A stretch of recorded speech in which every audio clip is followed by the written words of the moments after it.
तर hi hello नमस्कार, मी भक्ती. तुम्हाला माहितीच आहे की मी गावाला आलेली आहे आणि आजचा व्लॉग पूर्ण नॉस्टॅल्जिया व्लॉग होणार आहे. का सांगते त्यासाठी शेवटपर्यंत हा व्लॉग माझा नक्की बघा. तर सकाळ सकाळी उठली होती आणि जांभळ्या देतच दारात बसली होती आणि आज आपली चूल पेटली नव्हती कारण आपण मस्तपैकी आज गिझरचं ते सगळं बटन बसवलेलं आहे.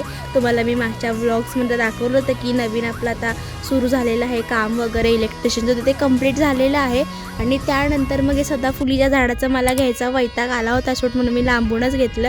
तर नॉस्टॅल्जिया का, तर लहानपणी आपण ही कुल्फी घ्यायची तर तेव्हा ती 1-2 रुपयाला वगैरे असायची. आता तीच कुल्फी 10 रुपये 20 रुपयाला झालेली आहे. तर ही कुल्फी मस्तपैकी खाल्ली आणि ही कुल्फी खाऊन पण माझं मन भरलं नाही. तर परत अजून मी आईस्क्रीम आणलं आणि ते पण खाल्लं. ते पण खाऊन माझं मन भरलं नाही की आईला घेऊन गावात गेली. मस्तपैकी असा ऊसाचा रस पिला आणि ह्या रसमध्ये जे गोडवा होता तो कुठेच नाही असं मला वाटतं. रस पिला मस्तपैकी आणि ओरिजिनल तो ओरिजिनलच असतो. आणि रस पिऊन पण अजून मी समोसा कचोरी हे ते सगळं घेतलं खायला. मग ते घरी जाऊन खाल्लं मस्तपैकी. तर परत एकदा नॉस्टॅल्जिया तुम्हाला फील करून देते कारण हे बघा लहानपणीच्या आठवणी आपल्या भांड्यांच्या.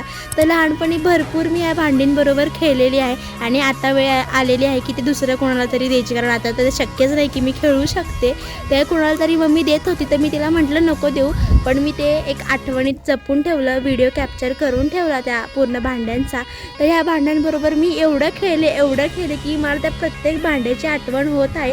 आणि स्पेशली हे भांडं बघा, हे मला माझ्या आजीने दिलेलं भांडं होतं. हे पूर्ण पितळेचं काय आहे तसा गडू होता छोटूसा.